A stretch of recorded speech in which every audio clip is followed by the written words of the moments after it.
Well, guys, I am back and I do apologize that it's been a minute.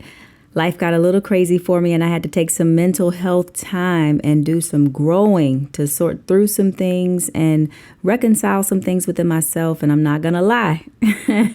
I did not know if I was coming back. I was like, 2 seasons is enough. Lord have mercy. But here I am. And now sharing with you guys what I've learned over this time that I've been away and where I am now in my journey.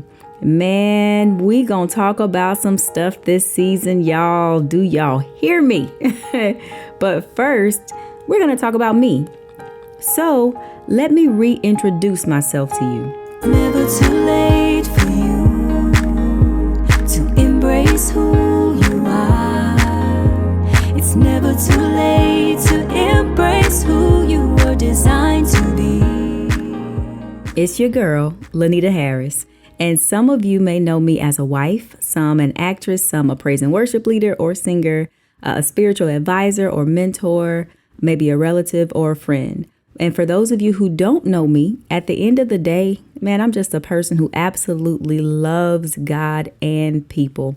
And I do my best to emulate who I believe God to be and do right by God's people.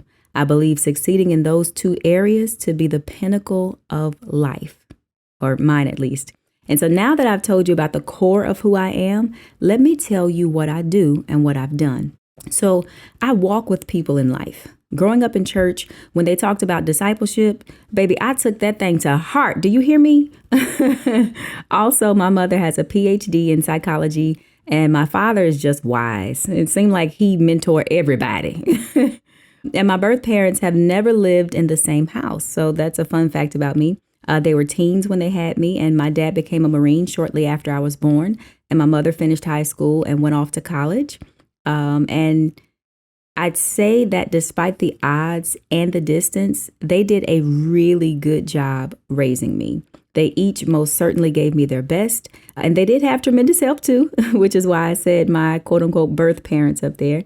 I was also very, very privileged to have 2 amazing bonus parents by marriage.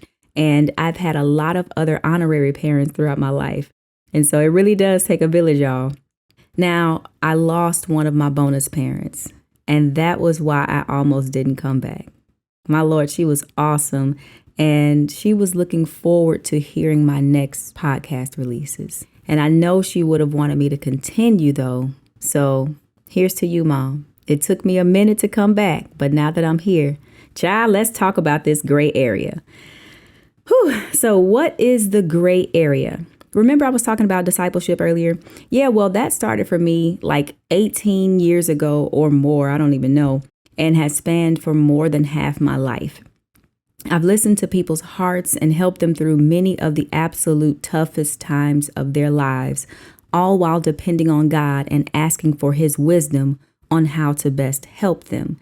Typically, when I come into a person's life, I've noticed that they're in a really transitional period. And that's when I arrive.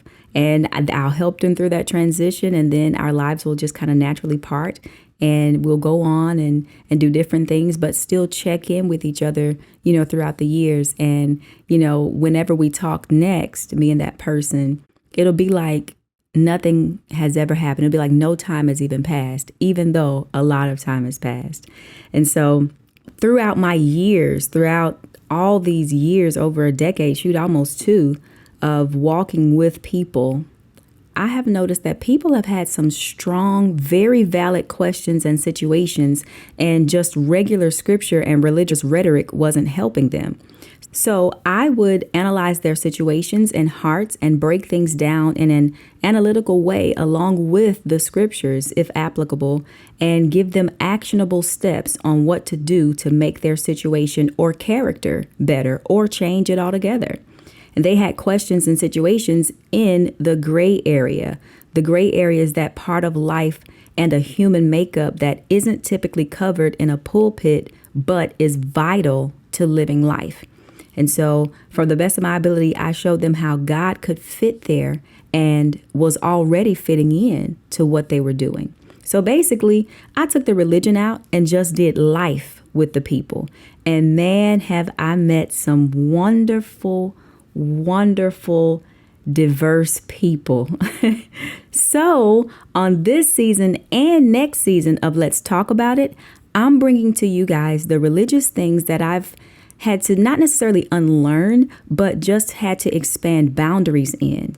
And we're going to be talking about beliefs and mindsets and how they affect your life, how religion fosters insecurity, what balance looks like in many of the areas that are popularly considered don'ts, like sex, drinking, cussing, listening to certain types of music. We're even going to deal with your view of God and how that might be the thing that's actually blocking you from achieving your dreams, not him or quote unquote his timing. And as usual, we're going to be talking about your relationships with others, because these are the areas I've found that the people have the most issues in. Number one, in their faith, and number two, in their relationships with themselves and others.